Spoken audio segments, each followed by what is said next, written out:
Hello friends, study fun club में आप सभी का स्वागत है। आज हम बात करेंगे प्रैक्टिकल फाइल की। जो यूपी डीएलएड थर्ड सेमेस्टर का इस टाइम प्रैक्टिकल का काम शुरू हो गया है कॉलेजों में। तो उसके लिए आपको क्या करना है, फाइल बनानी है। तो वो फाइल आपको कैसे बनानी है आज हम ये बताएंगे।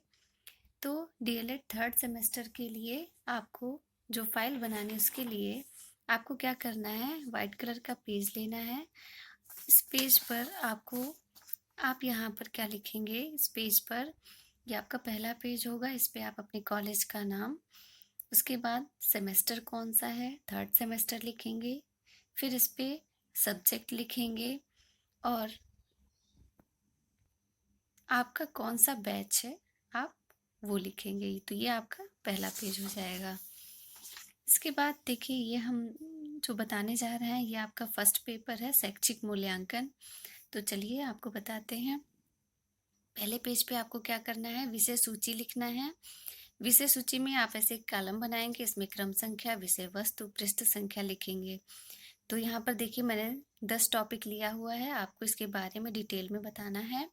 तो हमारा जो पहला टॉपिक है वो है मापन की परिभाषाएं, मापन एवं मूल्यांकन में अंतर, व्यापक मूल्यांकन के विभिन्न पक्ष, भाषाई कौशल, प्रयोगशाला विधि के गुण, निदानात्मक परीक्षण की विशेषताएं, शिक्षा में क्रियात्मक अनुसंधान का महत्व, नवाचार, मूल्यांकन के पुनर्बलन, वस्तुनिष्ठ परीक्षण के दोष। ये आपके इतने टॉपिक हो गए। अब इसके बारे में डिटेल में हम बात करेंगे। ये देखिए, पहला है मापन की परिभाषाएं। ब्रेडफील्ड तथा मोरडॉक के अनुसार मापन के द्वारा किसी तथ्य के विभिन्न आयामों को प्रतीक प्रदान करना ही मापन कहलाता है। कॉम्बेल के अनुसार नियमों के अनुसार वस्तुओं या घटनाओं को अंक में व्यक्त करना ही मापन है। कर्लिंगर के अनुसार मापन नियमानुसार वस्तु या घटनाओं को संख्या प्रदान करना है। स्टीवेंस के अनुसार किन्हीं निश्चित स्वीकृत नियमों के अनुसार पदार्थों को अंक या संख्या प्रदान करने की प्रक्रिया मापन है। रॉस के अनुसार मापन एक परिमाणीकरण की प्रक्रिया है। यहाँ पर मैं आपको एक चीज़ और बताना चाहूँगी कि आप अपनी जो फाइल बनाइएगा बिल्कुल एकदम साफ़ सुथरी बनाइएगा। ये नहीं कि कट पिट ज़्यादा करना हो। तो कोशिश करिएगा आपकी फाइल जो है वो देखने में सुंदर हो और आपकी लिखावट जो हो वो बहुत ही खूबसूरत हो, जिससे आपको आपके प्रैक्टिकल में अच्छे मार्क्स आएँ। तो देखिए, यहाँ पे अगला टॉपिक है मापन तथा मूल्यांकन में अंतर। अब आप ऐसे कॉलम बनाएंगे, मापन एक साइड में, दूसरी साइड में मूल्यांकन। मापन का क्षेत्र संकुचित है जबकि मूल्यांकन का क्षेत्र व्यापक है। मापन एक साधन है, मूल्यांकन अपने आप में एक साध्य है। मापन किसी भी छात्र के संबंध में स्पष्ट धारणा व्यक्त नहीं करता है, जबकि मूल्यांकन के बाद किसी भी छात्र के संबंध में स्पष्ट धारणा बनाई जा सकती है। मापन एक सामान्य शब्द है, मूल्यांकन एक तकनीकी शब्द है। मापन में अधिक धन एवं श्रम की आवश्यकता नहीं होती है, जबकि मूल्यांकन के लिए अधिक धन एवं श्रम की आवश्यकता होती है। अगला टॉपिक है हमारा व्यापक मूल्यांकन के विभिन्न पक्ष। देखिए, बालक के संपूर्ण पक्षों का मूल्यांकन करना व्यापक मूल्यांकन कहलाता है। व्यापक मूल्यांकन के अंतर्गत निम्नलिखित पक्षों को सम्मिलित किया जाता है। पहला है संज्ञानात्मक पक्ष। बालक में निहित ज्ञान, स्मरण, पुनः स्मरण तथा अभिज्ञान की अवधारणा को मजबूत करना संज्ञानात्मक मूल्यांकन है, जिसमें रुचि एवं चिंतन सम्मिलित किए जाते हैं। अगला है पक्ष भावात्मक पक्ष। बालक में निहित भाव पक्ष, दया, करुणा, पुनर्वास की इच्छा, सत्यनिष्ठा आदि का मूल्यांकन किया जाता है। अगला है कौशलात्मक पक्ष। बालक में निहित कार्य कुशलता, कार्य करने की क्षमता, श्रम के प्रति निष्ठा व क्रियात्मक प्रवृत्ति का मूल्यांकन किया जाता है। हमारा अगला टॉपिक है भाषाई कौशल। भाषाई कौशल से अभिप्राय ग्रहण व संप्रेषण से है। दूसरों की बात समझकर प्रतिक्रिया स्वरूप अपनी बात उस तक उसी प्रकार पहुंचाना जिस प्रकार वह समझ सके। विचारों का आदान प्रदान करना भाषाई कौशल है। प्रारंभ में भाषा को समझने के लिए सु, बो, पा और ली नियम को अपनाना चाहिए। मतलब सुनकर, बोलकर और पढ़ाकर और उसके बाद लिखने का काम करना चाहिए। फिर यहाँ पे है भाषाई कौशल का मूल्यांकन उपर्युक्त अवधारणाओं के अलग अलग भाषा के तत्वों का ज्ञान, विषय वस्तु का ज्ञान, रचना कार्य के विभिन्न रूपों का ज्ञान कराना, हिंदी में लिखित व मौखिक स्वरूप का ज्ञान कराना ताकि व्यक्ति विचारों को एकाग्रता से सुन सके, लिख सके।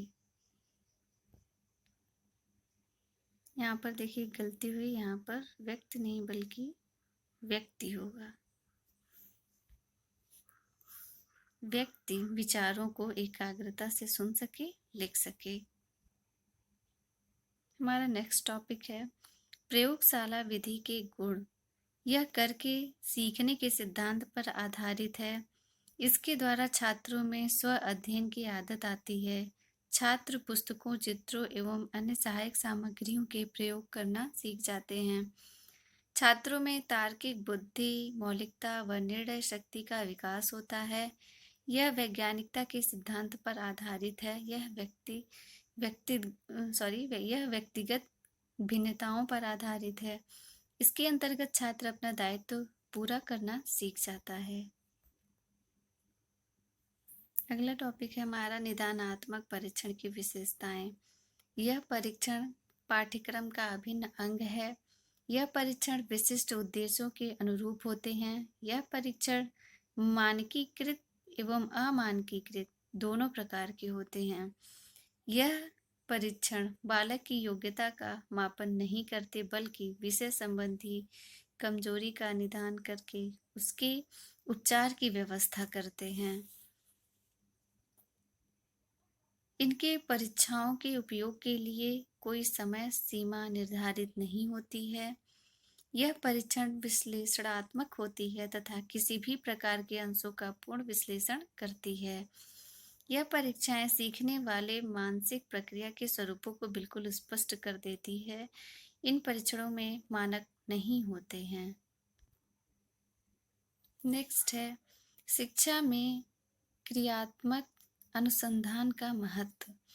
विद्यालय की कार्यप्रणाली में वांछित सुधार करना, विद्यालय में व्याप्त यांत्रिकता एवं रूढ़िवादिता के वातावरण को समाप्त करना, शिक्षकों, प्रधानाचार्यों, प्रबंधकों एवं निरीक्षकों में वैज्ञानिक दृष्टिकोण विकसित करने में सहायक, विद्यार्थियों के सर्वमुखी विकास के लिए विद्यालय की क्रियाओं का प्रभावकारी आयोजन, शिक्षकों में आपसी सहयोग बढ़ाने एवं सहानुभूतिपूर्ण कार्य करने की भावना विकसित करने में सहायक, विद्यालय की उपलब्धियों के स्तर को बढ़ाने में सहायक, विद्यालय में सामाजिक कुशलता का विकास करने में सहायक, विद्यालय की समस्याओं का समाधान, देश की प्रगति में सहायक।